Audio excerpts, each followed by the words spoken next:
ചില പ്രതികളെ പിടിച്ചുകൊണ്ടുവരുമ്പോൾ ബലം പ്രയോഗിച്ച് മോചിപ്പിക്കുന്നതിനെക്കുറിച്ചല്ല ഞാൻ ഉദ്ദേശിക്കുന്നത്, അല്ലാതെ ഫോണിൽ വിളിച്ചുള്ള റെക്കമെൻഡേഷൻസ്. അത് ഒരു പരിധിവരെ കറക്റ്റ് കാര്യമാണ്. കാരണം ഭരണ സംവിധാനത്തിൻ്റെ ഒരു ചക്രമാണല്ലോ പോലീസ്. 3 ജീവപര്യന്തം കിട്ടിയ കുറ്റവാളിയാണ് ഷെറിൻ 14 വർഷം ജയിലിൽ കഴിഞ്ഞു. അതുകൊണ്ട് ഇനി അവരെ മോചിപ്പിക്കണം എന്ന് പറഞ്ഞുകൊണ്ട് സർക്കാർ തന്നെയാണ് നടപടിയെടുക്കാൻ പോകുന്നത്. എന്നിട്ടും പോലീസ് അക്കാര്യത്തിൽ യാതൊരു നടപടി സ്വീകരിച്ചില്ല. ചെന്താമരയെ വിളിച്ച് അതും സ്റ്റേഷന് പുറത്ത് നിർത്തി ഒന്ന് ഗുണദോഷിച്ച് വിടുകയാണ് ചെയ്തതെന്നാണ് കേൾക്കുന്നത്. വർഷം തോറും ക്രൈം റേറ്റ് കൂടുന്നതനുസരിച്ച് പോലീസിങ്ങിന് ഈ ക്രൈം റേറ്റ് കുറയ്ക്കാനുള്ള ഒരു രീതി അവർക്ക് അവലംബിക്കാൻ കഴിഞ്ഞിട്ടില്ലെന്നതാണ് സത്യം.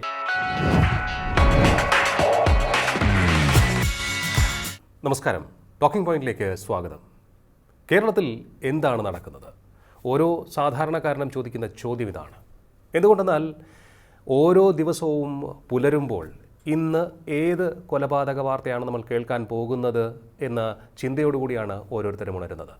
ജനുവരി മാസം 30-ാം തീയതി വരെ കേരളത്തിൽ നടന്നത് 9ഓളം കൊലപാതകങ്ങൾ, നിരവധി അക്രമ കേസുകൾ.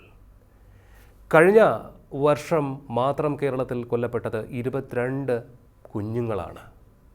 മാനഭംഗ കേസുകൾക്ക് ഒരു കുറവുമില്ല. കേരളം സുരക്ഷിതമാണ്, നമ്പർ 1 ആണ് എന്ന് സാക്ഷാൽ പിണറായി വിജയൻ മുഖ്യമന്ത്രി തന്നെ നിയമസഭയിൽ ഉൾപ്പെടെ പല വേദികളിലായി പല വട്ടമായി പറഞ്ഞുകൊണ്ടിരിക്കുമ്പോഴാണ് അക്രമങ്ങൾക്ക് യാതൊരു അറുതിയുമില്ലാതെ തുടരുന്നത്.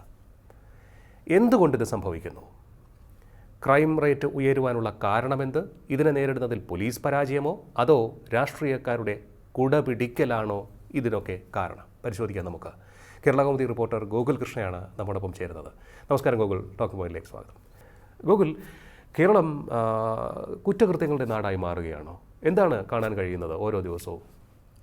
അല്ല, ലിയോ നേരത്തെ സൂചിപ്പിച്ചതുപോലെ കുറ്റകൃത്യങ്ങളുടെ തോത് കേരളത്തിൽ കുറയുന്നില്ല, എന്നാൽ അതിനകം ഉയരുന്നുമില്ല. പക്ഷേ ഇതിലൊരു ബാലൻസ് പോലീസിങ്ങിനോ അല്ലെങ്കിൽ ഈ ഭരണ സംവിധാനത്തിനോ ഈ കുറ്റകൃത്യം തടയുന്നതിൽ ഒരു നടപടി സ്വീകരിക്കാനുള്ള ഒരു വീഴ്ച അല്ലെങ്കിൽ എന്തോ ഒരു എഫക്റ്റീവ്നെസ് കുറവുണ്ട്. അപ്പോൾ നമ്മളിപ്പം കഴിഞ്ഞ വർഷത്തെ കണക്ക് പറഞ്ഞാൽ കൊലപാതകം കഴിഞ്ഞ വർഷം 2024 കേരളത്തിൽ 335 കൊലപാതകം നടന്നു. ഒരു വർഷം 2023 356. താരതമ്യേന ഒരു 10-20 കുറവുണ്ടെങ്കിൽ പോലും കൊലപാതക റേറ്റ് കൂടുതലാണ്. അതേപോലെ 2024 കഴിഞ്ഞ വർഷം 22 പിഞ്ചു കുഞ്ഞുങ്ങളാണ് പല കൊലപാതകങ്ങളിൽ കൊല്ലപ്പെട്ടത്. അതിൽ നമ്മൾ അവസാനമായിട്ട് കേട്ടതാണ് ഈ ജനുവരി 30-ന് ബാലരാമപുരത്തെ പിഞ്ചു കുഞ്ഞിനെ കിണറ്റിലിട്ട് കൊന്നത്. അപ്പോൾ ഇത് മാത്രമല്ല, ക്രൈം റേറ്റിലും കൂടുതലാണ്. ഓരോ വർഷം കഴിയുന്തോറും 10% ക്രൈം റേറ്റ് കേരളത്തിൽ അധികമായിക്കൊണ്ടിരിക്കുകയാണ്. അപ്പോൾ ഒരു എഫക്റ്റീവ് പോലീസിങ്ങിൻ്റെ അല്ലെങ്കിൽ എഫക്റ്റീവ് പോലീസിങ് ഇല്ല. അതാണ് എനിക്ക് ചോദിക്കാനുള്ള ഒരു പ്രധാനപ്പെട്ട കാര്യം. എന്തുകൊണ്ടാണ് ഈ ക്രൈം റേറ്റ് ഉയർന്നത്? നിയമപാലകർ ഇടപെടൽ ശരിയാകുന്നില്ലയോ, എഫക്റ്റീവ് ആകുന്നില്ലയോ, അതോ അവരും നിസ്സഹായരാണോ? അല്ല, ഇതിൽ നമ്മളിപ്പം ഒടുവിലത്തെ കേസെടുത്താൽ കേരളം ചർച്ച ചെയ്തൊരു കൊലപാതകമാണ് ചെന്താമര കൊലപാതകം. പാലക്കാട് ചെന്താമര 2 പേരെ നിഷ്കരുണം കൊന്നത്. അതിൽ പോലീസിൻ്റെ വീഴ്ച ചൂണ്ടിക്കാണിക്കുന്നത് കൊലപാതകം നടത്തി പുറത്തിറങ്ങിയ ഒരു പ്രതിയെ ജാമ്യവ്യവസ്ഥ ലംഘിച്ചിട്ട് പോലും പോലീസിന് നിരീക്ഷിക്കാൻ കഴിഞ്ഞില്ല. സാധാരണ രീതിയിൽ ഇരട്ട കൊലപാതകം, ഒരു കൊലപാതകം കഴിഞ്ഞ് പുറത്ത് ജാമ്യത്തിലുള്ള പ്രതിയെ നിരീക്ഷിക്കേണ്ടത് ആ സ്റ്റേഷൻ ലിമിറ്റിലുള്ള പോലീസും അല്ലെങ്കിൽ സ്പെഷ്യൽ ബ്രാഞ്ച് ഉദ്യോഗസ്ഥരും ഷാഡോ പോലീസും. അതിനാണ് ഓരോ വിഭാഗം പോലീസിൽ തന്നെ ഉള്ളത്, സ്പെഷ്യൽ ബ്രാഞ്ച്, ഷാഡോ, അതേപോലെ അല്ലാത്ത പോലീസ് ഓഫീസർ. പക്ഷേ ഇവർക്ക് ഉണ്ടായ ഒരു വീഴ്ചയാണ് ആ 2 കൊലപാതകത്തിന് കാരണമായത്. പോലീസിൽ പോയി കംപ്ലൈൻറ്റ് പോലും ചെയ്തു ഈ പരിസരവാസികളൊക്കെ തന്നെ. എന്നിട്ടും പോലീസ് അക്കാര്യത്തിൽ യാതൊരു നടപടി സ്വീകരിച്ചില്ല. ചെന്താമരയെ വിളിച്ച് അതും സ്റ്റേഷന് പുറത്ത് നിർത്തി ഒന്ന് ഗുണദോഷിച്ച് വിടുകയാണ് ചെയ്തതെന്നാണ് കേൾക്കുന്നത്. വർഷം തോറും ക്രൈം റേറ്റ് കൂടുന്നതനുസരിച്ച് പോലീസിങ്ങിന് ഈ ക്രൈം റേറ്റ് കുറയ്ക്കാനുള്ള ഒരു രീതി അവർക്ക് അവലംബിക്കാൻ കഴിഞ്ഞിട്ടില്ലെന്നതാണ് സത്യം. വേറൊരു കാര്യം എന്ന് പറഞ്ഞാൽ, നമ്മളിപ്പം ഒരു ക്രൈം അല്ലെങ്കിൽ ഒരു കുറ്റകൃത്യം നടന്നിട്ട് അത് കേസെടുത്ത് അത് തെളിയിക്കുന്നതിലല്ല കാര്യം. ആ കുറ്റകൃത്യം നടക്കാതിരിക്കാൻ വേണ്ടിയുള്ള സംവിധാനങ്ങൾ നമ്മൾ ഏർപ്പെടുത്തണം. കാരണം ഇപ്പോൾ ഒരു ജൂറിസ്ട്രിക്ഷനിൽ തന്നെ അല്ലെങ്കിൽ ഒരു പോലീസ് സ്റ്റേഷൻ്റെ ജൂറിസ്ട്രിക്ഷനിൽ ഏറ്റവും പ്രശ്നമേറിയ ജൂറിസ്ട്രിക്ഷൻ ആയിരിക്കാം. അവിടെ നമ്മൾ കൊലപാതകമോ അല്ലെങ്കിൽ ഒരു ക്രൈം ആക്ടിവിറ്റി നടന്നിട്ട് കേസെടുത്ത് പ്രതിയെ പിടിച്ച് നമ്മൾ പത്രത്തിലും ചാനലിലും കൊടുത്ത് ഈ ഗ്രീഷ്മ കേസ് പോലെ പത്രത്തിലും ചാനലും കൊടുത്ത് ഇതാവുന്നതിനേക്കാൾ നല്ലത് അവിടെ ഒരു ക്രൈം നടക്കാതിരിക്കാൻ എങ്ങനെ നോക്കണം. ക്രൈം റേറ്റ് കുറയ്ക്കണമെങ്കിൽ അങ്ങനെ പറ്റും. അല്ലാതെ തീർച്ചയായിട്ടും എനിക്ക് തോന്നുന്നു നമ്മുടെ ഈ ചെന്താമര കൊലപാതകം നടത്തുന്നു, രണ്ടുപേരെ വീണ്ടും കൊലപ്പെടുത്തുന്ന ഒരു സാഹചര്യത്തിലേക്ക് പോകുന്നു. അവിടെ പോലീസ് ഇടപെട്ടിരുന്നെങ്കിൽ അതിനെ തടയാമായിരുന്നു. അതിനു മുൻപ് എറണാകുളത്ത് ഈ ജനുവരി മാസത്തിൽ തന്നെ 3 പേരെ ഒരാൾ വീട്ടിൽ കയറി കൊലപ്പെടുത്തിയ സംഭവമുണ്ട്. അവിടെയും പലരും ലഹരിക്കടിമയായ ആ കുറ്റവാളി അല്ലെങ്കിൽ ആ പ്രതിക്ക് എതിരെ പലവട്ടം പരാതിപ്പെട്ടിട്ടും പോലീസിൻ്റെ ഭാഗത്തു നിന്ന് ശരിയായിട്ടുള്ള ഇടപെടലുണ്ടായില്ല. അവിടെയും അത് തടയാമായിരുന്നില്ലേ പോലീസിന്? അപ്പോൾ കൃത്യമായി പോലീസിൻ്റെ ഇടപെടൽ ചില സ്ഥലങ്ങളിലൊക്കെ ഉണ്ടാകുന്നില്ല എന്നുള്ളത് യാഥാർത്ഥ്യമാണ് അല്ലേ? നമുക്ക് മൊത്തത്തിൽ ആക്ഷേപിക്കാൻ പറ്റില്ല. കാരണം പോലീസ് എല്ലായിടത്തും പോലീസ് ഇങ്ങനെയാണെന്ന് പറയില്ല. കാരണം ചിലയിടത്ത് പോലീസിന് മനഃപൂർവ്വപരമായിട്ടുള്ളൊരു വീഴ്ചകൾ സംഭവിക്കാറുണ്ട്. അത് അവർക്ക് ഒഴിവാക്കാമായിരുന്നു. എന്നിട്ട് പോലും അവർ ആ വീഴ്ചകൾ ചെയ്യുന്നതെന്ന് പറഞ്ഞാൽ അത് നിരുത്തരവാദിത്തം അങ്ങനെ തന്നെ വേണം പറയാൻ. പിന്നെ മറ്റൊരു കാര്യം എനിക്ക് ചോദിക്കാനുള്ളത്, ഈ പോലീസിൻ്റെ കാര്യത്തിലെടുത്ത് നോക്കുമ്പോൾ ഓരോ പോലീസുകാരും വലിയ മാനസിക സമ്മർദ്ദത്തിലാണ്. വേണ്ടത്ര പോലീസുകാർ കേരളത്തിലില്ല. പോലീസ് ഫോഴ്സിൻ്റെ സ്ട്രെങ്ത് വളരെ കുറവാണ് എന്ന് കേൾക്കുന്നു. അത് സത്യമാണോ? അതിൽ വളരെ ഒരു സത്യമുണ്ട്. കാരണം നമ്മുടെ സ്റ്റേറ്റിൽ അല്ലെങ്കിൽ കേരളത്തിൽ മറ്റ് സംസ്ഥാനങ്ങളെ അപേക്ഷിച്ച് കുറ്റകൃത്യങ്ങൾ കുറവാണ്. എന്നാൽ പോലും നമ്മുടെ സ്റ്റേറ്റിൽ ആ കുറ്റകൃത്യം വളരെ വലുതാണ്. ആ തോത് വലിയ രീതിയിലുണ്ട്. അതേപോലെ തന്നെ ഈ കുറ്റകൃത്യം ഓരോ വർഷം വർദ്ധിക്കും തോറും പോലീസ് സേനയിലെ തസ്തികകളോ അല്ലെങ്കിൽ പോലീസ് സേനയിലെ അംഗബലം കൂട്ടാൻ ഭരണ സംവിധാനം ശ്രമിക്കുന്നില്ലെന്ന് വേണം കരുതാൻ. കാരണം പല പോലീസ് സ്റ്റേഷനുകളിലും ആൾപരിമിതി വളരെ കുറവാണ്. ചില പോലീസ് സ്റ്റേഷനുകളിൽ ഒരു SI, ഉദാഹരണത്തിന് കഴിഞ്ഞ 2 മാസം മുമ്പ് കേരളാമുദിയിൽ ഒരു റിപ്പോർട്ടായിരുന്നു, പേട്ട പോലീസ് സ്റ്റേഷനിൽ ഒരു SI മാത്രമേ ഉണ്ടായിരുന്നുള്ളൂ. അദ്ദേഹത്തിന് എല്ലാ ചുമതലയും നിർവഹിക്കാൻ കഴിയില്ല. അതേപോലെ പല സ്റ്റേഷനിലെയും അവസ്ഥ വളരെ പരിതാപകരമാണ്. കാരണം ആവശ്യത്തിന് പെട്രോളിങ്ങിന് പോലീസ് ഇല്ല, കേസുകൾ കൈകാര്യം ചെയ്യാൻ ഇന്ധനം അടിക്കാൻ കാശില്ല. അങ്ങനെ ഒരുപാട് പ്രശ്നങ്ങൾ പോലീസ് നേരിടുന്ന ഒരു 60% പ്രശ്നങ്ങൾ അവരുടെ അടിസ്ഥാന സൗകര്യങ്ങളാണ്. ഈ അടിസ്ഥാന സൗകര്യം ഇല്ലാതെ വരുമ്പോൾ വർക്ക് ഓവർലോഡ് ആവും. എന്നാൽ പോലും ആ പോലീസുകാരൻ തന്നെ അത് ചെയ്യണം. ഇപ്പൊ ഇന്ന് അവധിയായപ്പോഴും നാളെ വന്ന് ആ പോലീസുകാരൻ ആ ജോലി ചെയ്യേണ്ട അവസ്ഥയാണ്. അതേപോലെ ഈ പോലീസുകാർക്ക് ലീവ്, എൻ്റെ അടുത്ത് എന്നെ ബന്ധപ്പെട്ടാലും ഞാൻ ബന്ധപ്പെടുന്ന പോലീസുകാർ പറയുന്നു പറഞ്ഞാൽ അവർക്ക് ആഴ്ചയിൽ പോലും ഒരു ലീവില്ല.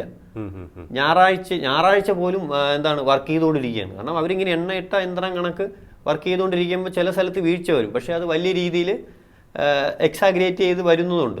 പിന്നെ ചില വീഴ്ചകൾ മനഃപൂർവ്വമായിട്ട് അവരുടെ ഭാഗത്തുനിന്ന് ഉണ്ടാകാറുണ്ട്. പക്ഷേ ഒരു 60% പോലീസ് എഫക്റ്റ് ആയാൽ പോലും ഈ 40%-ന്റെ പ്രശ്നമാണ് ഇത്രയും അല്ലെങ്കിൽ ഇത്രയും ഒരു ക്രൈം റേറ്റിന്റെ ഒരു ബാലൻസിങ്ങിന് പ്രശ്നം ഉണ്ടാകുന്നത്. മറ്റൊന്ന്, ഇനിയിപ്പോൾ പൊളിറ്റീഷ്യൻസിൻ്റെ ഇതിപ്പോൾ ജനാധിപത്യ രാജ്യമാണ്. പൊളിറ്റീഷ്യൻസിന് ഭരണതലപ്പത്തിരിക്കുന്നവർക്ക് വലിയ സ്വാധീനമുള്ള നാടാണ്.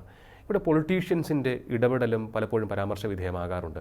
ചില പ്രതികളെ പിടിച്ചുകൊണ്ടുവരുമ്പോൾ ബലം പ്രയോഗിച്ച് മോചിപ്പിക്കുന്നതിനെക്കുറിച്ചല്ല ഞാൻ ഉദ്ദേശിക്കുന്നത്, അല്ലാതെ ഫോണിൽ വിളിച്ചുള്ള റെക്കമെൻഡേഷൻസ്, അതുപോലെ തന്നെ FIR സ്വാധീനിക്കാൻ ശ്രമിക്കൽ, ഇതൊക്കെ പലപ്പോഴും നടക്കുന്നുണ്ടെന്ന് കണ്ട് കേൾക്കുന്നത്. അത് ഒരു പരിധിവരെ കറക്റ്റ് കാര്യമാണ്. കാരണം ഭരണ സംവിധാനത്തിൻ്റെ ഒരു ചക്രമാണല്ലോ പോലീസ്. അപ്പം അവരെ കൂട്ടത്തിൽ ആരെങ്കിലും പോലീസ് പിടിച്ചാൽ അത് മോചിപ്പിക്കേണ്ട കടമ എന്ന രീതിയിലാണ് അവർ ചെയ്യുന്നത്. ഇപ്പം വലിയ കേസിൽ പ്രതിയായ പോലും മാധ്യമങ്ങൾക്ക് അല്ലെങ്കിൽ ഒരു വിവരവും മാധ്യമങ്ങൾക്ക് കൊടുക്കരുത്. അതാണ് ആദ്യ നിർദ്ദേശം. അത് കഴിഞ്ഞിട്ടാണ് പിന്നുള്ളൊരു സ്വാധീനം. പക്ഷെ എല്ലായിടത്തുള്ള ഒരു 10-15% ഇപ്പോൾ ചെറിയൊരു കുറവുണ്ട്. ഈ മാധ്യമങ്ങൾ കണ്ണു തുറന്നിരിക്കുന്നത് കൊണ്ട് ഇപ്പോൾ അത്ര വലിയൊരു സ്വാധീനം ഇല്ല. എന്നാൽ പോലും അത് നടക്കുന്നുണ്ട് പല സ്ഥലത്തും. ഈ സ്വാധീനത്തിന് വഴങ്ങാതിരുന്നാൽ ഈ പോലീസുകാരനെ ജീവിക്കാൻ സമ്മതിക്കില്ല. അങ്ങനെ കുറെ അതുകൊണ്ട് ട്രാൻസ്ഫർ. ഇപ്പം തിരുവനന്തപുരത്ത് ഇരിക്കുന്ന ആൾ കാസർഗോഡ് പോകും, കാസർഗോഡ് ഇരിക്കുന്ന ആൾ തിരുവനന്തപുരത്ത് വരും. അതും ഇതിന്റെ ഒരു ഭാഗമായിട്ട് തന്നെയാണ് കേരളത്തിന്റെ ഒരു സാധാരണ ഒരു സംവിധാനമായി അത് മാറിക്കഴിഞ്ഞു. രാഷ്ട്രീയ സ്വാധീനത്തിന് വഴങ്ങിക്കൊടുക്കുക എന്നുള്ളതൊക്കെ തന്നെ നമുക്കറിയാം. ഇപ്പോൾ ചില സത്യസന്ധരായ ഉദ്യോഗസ്ഥർക്ക് നേരെ ജോലി ചെയ്യാൻ പറ്റാത്ത സാഹചര്യവും അവർ സസ്പെൻഡ് ചെയ്യപ്പെടുന്ന സാഹചര്യമൊക്കെ നമുക്കറിയാം. IASകാരുടെ വിഷയമാണ് ഞാൻ ഉദ്ദേശിച്ചത്. ഒരു സ്റ്റേഷനിൽ നിയമിക്കുന്നത് തന്നെ അവിടുത്തെ ഏരിയ കമ്മിറ്റിയുടെ സന്തോഷവും അവരുടെ അഭിപ്രായവും ഒക്കെ ആരാഞ്ഞിട്ടായിരിക്കും. അത് ശരി.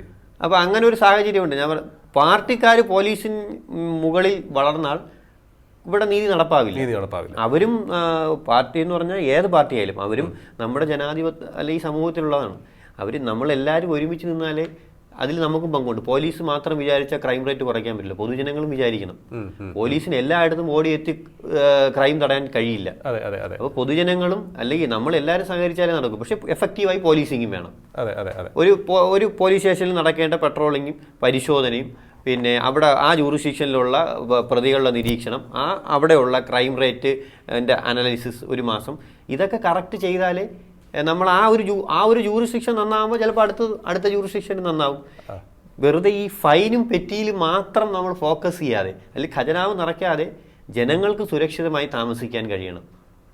മനസ്സിലായില്ലേ? തിരുവനന്തപുരം, കൊച്ചി, കോഴിക്കോട് വലിയ നഗരങ്ങളാണ്. അവിടുത്തെ ക്രൈം റേറ്റും കൂടുതലാണ്. ഏറ്റവും കൂടുതൽ തിരുവനന്തപുരം, കൊച്ചിയിലൊക്കെ നല്ല ക്രൈം റേറ്റ് ഉണ്ട്. ലഹരി കേസ് കൂടുന്നു, ഒരുപാട് ലഹരി കേസ് കൂടുന്നു. ലഹരി കേസ് പിടിക്കുന്നുണ്ടെങ്കിലും പക്ഷെ ഇത് കൂടുന്നുണ്ട്. ഓരോ തവണ ഓരോ വർഷത്തിലും കഴിഞ്ഞ ഓണത്തിന് പിടിച്ച ലഹരി കേസിനെക്കാട്ടിയും കൂടുതലുണ്ട് തവണ. ആന്ധ്രയിൽ നിന്ന് വൻതോതിൽ കഞ്ചാവ് ഇറങ്ങുന്നുണ്ട്, ബാംഗ്ലൂരിൽ നിന്ന് സിന്തറ്റിക് ലഹരി ഇറങ്ങുന്നുണ്ട്. ഇപ്പോൾ തായ്ലൻഡിൽ നിന്ന് വരെ ഒരു പ്രത്യേക തരം കഞ്ചാവ് ഒരു പ്രത്യേക രീതിയിൽ കൊണ്ടുവരുന്ന ഒരു സംഭവമുണ്ട്. അപ്പോൾ ലഹരി വരുന്നതിൽ ഒരു ഒഴുക്കിനും ഒന്നും തടയാൻ കഴിഞ്ഞില്ല. ലഹരി വലിയ തോതിൽ ഏറ്റവും കൂടുതൽ കുട്ടികളാണ്, കൗമാരക്കാണ്. പണ്ട് മദ്യവും കഞ്ചാവും ഉണ്ടെങ്കിൽ ഇപ്പോൾ സിന്തറ്റിക് പോലുള്ള വലിയ മാരകമായ ലഹരികളാണ്. അതിന് തടയിടാൻ എക്സൈസും പോലീസും എത്ര വിചാരിച്ചത് നടക്കുന്നില്ലെങ്കിൽ എന്താണ് ഇതിൻ്റെ അർത്ഥമെന്ന്. അല്ല, ഒരു എക്സൈസ് ഉദ്യോഗസ്ഥനോട് സംസാരിച്ചപ്പോൾ ഇതൊന്നും, അതായത് ഈ സിന്തറ്റിക് ലഹരി പിടികൂടുവാൻ ഉള്ള ആധുനിക സംവിധാനം ഇല്ല എന്നുള്ള ഒരു ഉത്തരമാണ് എനിക്ക് കിട്ടിയത്. ചാരായം അല്ലെങ്കിൽ മദ്യം സേവിക്കുന്നവരെ പിടികൂടാൻ സാധിക്കും, അവരുടെ ബ്ലഡ് പരിശോധിച്ചാൽ മതി. പക്ഷേ ഇത് ഒരു നിശ്ചിത സമയം കഴിഞ്ഞാൽ ബ്ലഡിൽ അതിൻ്റെ അംശം ഉണ്ടാവില്ല എന്നൊക്കെയാണ് കേൾക്കുന്നത്. എന്തായാലും അതിൻ്റെ ശാസ്ത്രീയ വശം നമുക്കറിയില്ല. മറ്റൊന്ന്, അവിടെയും സ്വാധീനത്തിന് വലിയ പങ്കുണ്ട് എന്നാണ് കേൾക്കുന്നത്, ശുപാർശയ്ക്ക് വലിയ പങ്കുണ്ടെന്നാണ് കേൾക്കുന്നത്. രാഷ്ട്രീയക്കാരുടെ ശുപാർശ അവിടെ ഉണ്ട് എന്നാണ് കേൾക്കുന്നത്. കാരണം ഇത്തരക്കാർക്കൊന്നും തന്നെ രാഷ്ട്രീയ സ്വാധീനമില്ലാതെ കേരളത്തിൽ പിടിച്ചു നിൽക്കാൻ സാധിക്കില്ല എന്നാണ് പറയപ്പെടുന്നത്. എന്തായാലും അത് വരുന്ന ആളുകളിൽ പുറത്തേക്ക് വരട്ടെ. മറ്റൊന്ന്, നമ്മൾ ക്രൈമിൻ്റെ കാര്യം പറയുമ്പോൾ, ക്രൈം ചെയ്ത് കോടതി ശിക്ഷിച്ച കുറ്റവാളികൾ, അവർക്ക് കിട്ടുന്ന പരിഗണന പലപ്പോഴും കേരളത്തിൽ പരാമർശ വിധേയമാകാറുണ്ട്, ചർച്ചയാകാറുണ്ട്. ടി.പി. ചന്ദ്രശേഖരൻ വധക്കേസിലെ കുറ്റവാളികൾക്ക് ലഭിച്ച പരിഗണന, പരോളുകൾ, അതുപോലെ തന്നെ ഏറ്റവും ഒടുവിൽ ഭാസ്കര കാരണവരുടെ കൊലക്കേസിൽ 3 ജീവപര്യന്തം കിട്ടിയ കുറ്റവാളിയാണ് ഷെറിൻ 14 വർഷം ജയിലിൽ കഴിഞ്ഞു. അതുകൊണ്ട് ഇനി അവരെ മോചിപ്പിക്കണം എന്ന് പറഞ്ഞുകൊണ്ട് സർക്കാർ തന്നെയാണ് നടപടിയെടുക്കാൻ പോകുന്നത്. സർക്കാരിൻ്റെ ശുപാർശ തന്നെയാണ് വരുന്നത്. മന്ത്രിസഭാ യോഗം അടിയന്തരമായി കൂടുന്നു, അവരെ മോചിപ്പിക്കാൻ തീരുമാനിക്കുന്നു എന്നാണ് കേൾക്കുന്നത്. ഇനിയിപ്പോൾ ഗവർണർ ഒപ്പുവെച്ചാൽ മതിയാകും എന്നാണ് അറിയുന്നത്. ഗവർണർ എന്തായാലും ഇക്കാര്യത്തിലൊക്കെ സർക്കാരിൻ്റെ തീരുമാനം ശരിവെച്ച് പോവുകയാണ് സാധാരണ ചെയ്യാറ്. അപ്പോൾ ഇത് ഒരു തെറ്റായ സന്ദേശമല്ലേ സമൂഹത്തിൽ നൽകുക? വളരെ ക്രൂരമായ ഒരു കൊലപാതകത്തിലെ കുറ്റവാളിക്ക്. അല്ലെ, നമ്മുടെ ഈ ജയിൽ എന്ന് പറഞ്ഞാൽ ജയിലിൻ്റെ ഒരു concept Kerala prisons and correctional service, അങ്ങനെയാണ് ആ ഡിപ്പാർട്ട്മെന്റ്. ജയിൽ തടവറയല്ല, അവിടെ നിന്ന് മാനസാന്തരപ്പെട്ട് അല്ലെങ്കിൽ കറക്റ്റ് ചെയ്ത് പുറത്തു വരണം. പക്ഷേ ഇപ്പോൾ ലിയോ സൂചിപ്പിച്ചതുപോലെ ഈ ഷെറിൻ്റെ കേസിൽ 14 വർഷം തടവ് ശിക്ഷ ഇപ്പോൾ അനുഭവിച്ചു കഴിഞ്ഞു. അതിൽ 500 ദിവസത്തെ പരോള് അനുവദിച്ചിരുന്നു. അത് ഇറങ്ങി ആദ്യം 1 മാസം. അതിലൊരു പ്രധാന പോയിന്റ് എന്ന് പറഞ്ഞാൽ 1 മാസം ആദ്യം പരോളിന് അനുവദിച്ചു, പരോളിൽ നിൽക്കവേ പിന്നെ 1 മാസം കൂടെ അനുവദിച്ചു. ലീവിന് പോകും കണക്കാണ് ഷെറിന് പരോൾ അനുവദിച്ചത്. അപ്പോൾ ഈ ഷെറിൻ്റെ മോചനത്തോടുകൂടി സമൂഹത്തിന് എന്ത് സന്ദേശമാണ് ഈ ഭരണ സംവിധാനം നൽകണമെന്ന് എനിക്ക് അത് എത്തും പിടികിട്ടുന്നത്, അല്ലെങ്കിൽ ഒന്നും മനസ്സിലാവുന്നില്ല. എന്ത് സന്ദേശമാണ് ഷെറിൻ്റെ മോചനം കൊണ്ട്? അല്ലെങ്കിൽ ഒരു ക്രൂരമായ കൊലപാതകമായിരുന്നു ഷെറിൻ്റെ കാമുകനും ഷെറിൻ ചേർന്ന് ഭാസ്കരക്കാരനവരെ കൊലപ്പെടുത്തിയത്. ഇതിൽ രാഷ്ട്രീയ സ്വാധീനം ഉണ്ടോ എന്ന് ചോദിച്ചാൽ ഉണ്ട്. ഇപ്പോൾ പറയപ്പെടുന്നത് ഷെറിന് പലപ്പോഴും ഇത്തരത്തിൽ പരോൾ കിട്ടുമ്പോൾ വന്ന് കൊണ്ടുപോകുന്നത്, അവരെ ജയിലിൽ നിന്നും കൊണ്ടുപോകുന്നത് പ്രമുഖരാണ് എന്നാണ് പറയുന്നത്. ഇവരുടെ മോചനത്തിന് വേണ്ടി മുൻകൈ എടുക്കുന്നത് സംസ്ഥാന മന്ത്രിസഭയിലെ ഒരു ഉന്നതനാണ് എന്നും കേൾക്കുന്നുണ്ട്. അറിയില്ല, എന്തായാലും അത് സംബന്ധിച്ചുള്ള ഊഹാപോഹങ്ങളും ഇത്തരത്തിൽ പ്രചരിക്കുന്ന സംസാരങ്ങളുമാണ്. അല്ല, ഏത് രാഷ്ട്രീയ കൊലയായാലും അല്ലാത്ത കൊലയായാലും അത് പുറത്തിറങ്ങാൻ ഒരു രാഷ്ട്രീയ സ്വാധീനം വേണം, അല്ലെങ്കിൽ ഒരു ഭരണ സ്വാധീനം ഉണ്ടെങ്കിൽ ഇറങ്ങാൻ പറ്റൂ. അല്ലെങ്കിൽ തടവിൽ പാർപ്പിച്ചിരുന്ന എല്ലാ ജയിലിലും പ്രശ്നക്കാരിയായ ഒരാളായിരുന്നു ഷെറിൻ. അവസാനമാണ് കണ്ണൂർ ജയിലിലേക്ക് കൊണ്ടുപോയത്. അത്രയും വലിയൊരു പ്രശ്നക്കാരി പെട്ടെന്ന് മാനസാന്തരപ്പെട്ടെന്നാണ് ജയിൽ ഉപദേശ സമിതി അമ്മ സരള ഇന്നലെ പറഞ്ഞത്. പെട്ടെന്ന് മാനസാന്തരം വന്നു. അത് ശരി. പിന്നെ police report, probation report, jail superintendent ശുപാർശ, ഇതെല്ലാം ഒരു മാസം കൊണ്ട് എല്ലാം അനുകൂലമാക്കി എത്ര പെട്ടെന്ന് മന്ത്രിസഭയിലെത്തി. ഒരു മാസം കൊണ്ട് മന്ത്രിസഭയുടെ ടേബിളിലെത്തി. ഒരു മാസം കൊണ്ട് എല്ലാ റിപ്പോർട്ടും അനുകൂലമാക്കി മന്ത്രിസഭയുടെ ടേബിളിലെത്തി, മന്ത്രിസഭയുടെ പരിഗണനയ്ക്ക് വന്നു. അകാല വിടാം എന്നിട്ട് ഗവർണർക്ക് ശുപാർശ ചെയ്തു. അതേപോലെ കൊടിസുനിക്ക് പരോൾ. അതെ, കൊടിസുനിക്കുള്ള പരോൾ. ഏറ്റവും വലിയ കേരളം ഞെട്ടിയ ഒരു 52 വെട്ടി TP ചന്ദ്രശേഖരൻ എന്ന വ്യക്തിയെ കൊന്ന കൊടിസുനിക്ക് പരോൾ അനുവദിക്കുന്നതിലും ജയിൽ ഉദ്യോഗസ്ഥർ കാണിച്ച ശുഷ്കാന്തി ഭയങ്കര വലുതായിരുന്നു. കാരണം ആദ്യം പരോളിൽ ഒരു അർഹതയില്ലാഞ്ഞിട്ട് പോലും ആ പരോൾ ലിസ്റ്റിലേക്ക് കൊടിസുനിയെ കയറ്റിയതിന് ജയിൽ ഉദ്യോഗസ്ഥരെ നടപടി എടുത്തെങ്കിൽ പോലും അവരിന്നിപ്പോൾ സർവീസിലുണ്ട്. ആ നടപടിയൊക്കെ അവർക്ക് ലീവായി കൊടുക്കുമായിരിക്കും. പക്ഷെ അതിനുശേഷം കൊടിസുനി പുറത്തിറങ്ങി. അത് കഴിഞ്ഞ് വേറൊരു കൊലക്കേസിൽ കൊടിസുനി വാദത്തിന് വേണ്ടി പിന്നെ കോടതിയിൽ പോയി. അപ്പോൾ ഇത്രയും വലിയ ഒരു ക്രിമിനൽ ബാക്ക്ഗ്രൗണ്ട് ഒരാളെ ഒരു മാനദണ്ഡമില്ലാതെ പരോളിൽ വിടുന്നു.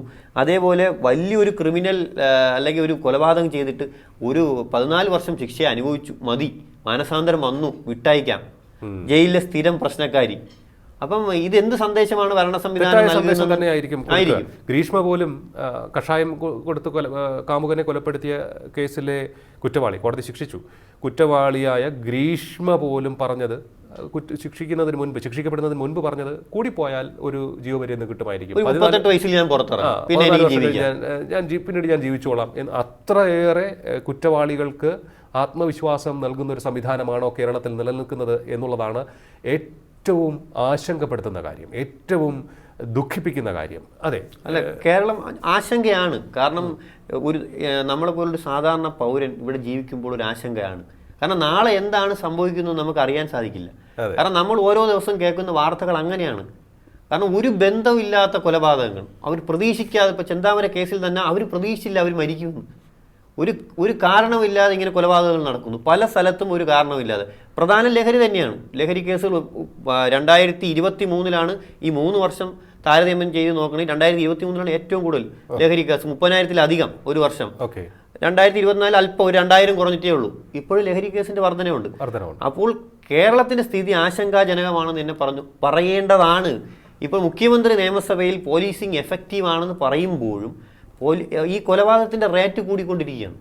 കൊലപാതകമല്ല, ക്രിമിനൽ റേറ്റ് കൂടുകയാണ്, കുറയുന്നില്ല. കേസുകളുടെ എണ്ണമല്ല, ക്രൈം റേറ്റ്, അതിന്റെ തോതാണ് നോക്കേണ്ടത്. അത് കൂടിക്കൊണ്ടിരിക്കുകയാണ്. അപ്പം കേരളത്തിൽ നമ്മളിപ്പോൾ ഒരു പൗരൻ അല്ലെങ്കിൽ ഒരാൾ, പുറത്തുനിന്ന് ഒരാൾ വരുമ്പോൾ നമ്പർ 1 സുരക്ഷിതമാണെന്ന് പറയാൻ പറ്റില്ല. മറ്റ് സംസ്ഥാനങ്ങൾ അപേക്ഷിച്ച് കുറവായിരിക്കാം. പക്ഷെ കേരളത്തെ പോലുള്ള സംസ്ഥാനം സംബന്ധിച്ച് ഇത് വളരെ വലുതാണ്. അതെ, കേരളം ഊറ്റം കൊള്ളുന്ന ഒട്ടേറെ നേട്ടങ്ങളും ഒക്കെ എടുത്തു കാട്ടുന്ന ഒരു പാരമ്പര്യം നമുക്കുണ്ട്. ആ പാരമ്പര്യത്തിനിടയിൽ നിന്നുകൊണ്ടാണ് ഇത്തരത്തിലുള്ള ക്രൈമുകളെ നിസ്സാരവൽക്കരിച്ചുകൊണ്ട് കേരളം സുരക്ഷിതമാണ്, നമ്പർ 1 ആണ് എന്ന് മുഖ്യമന്ത്രി തന്നെ പറയുന്നത്. മുഖ്യമന്ത്രി, അങ്ങയുടെ ഒരു അപേക്ഷ, കണ്ണു തുറന്ന് കാണുക, കേൾക്കേണ്ടതെല്ലാം കേൾക്കുക. ചുറ്റും നിൽക്കുന്ന ഉപജാപക സംഘത്തിൻ്റെ വാക്കുകൾ മാത്രം കേട്ടുപോയാൽ അങ്ങയുടെ വീഴ്ച ആസന്നമാണ്. അത് വലിയ വീഴ്ചയായിരിക്കും. ഒപ്പം ഒന്നുകൂടി ഞങ്ങൾ ഊന്നിപ്പറയുകയാണ്, കേരളത്തിൽ ക്രൈം റേറ്റ് ഉയരുകയാണ്. കേരളത്തിനത് അപമാനമാണ്, വലിയ ആശങ്കയാണ് നമുക്ക് മുന്നിലേക്ക് വയ്ക്കുന്നത്. ഇന്ന് ഈ ചർച്ചയിൽ പങ്കെടുത്ത ഗോകുൽ കൃഷ്ണയ്ക്ക് നന്ദി. ടോക്കിംഗ് പോയിന്റ് ഈ അധ്യായം ഇവിടെ പൂർണ്ണമാകുന്നു. ഇനി അടുത്ത എപ്പിസോഡിൽ കാണാം. നമസ്കാരം.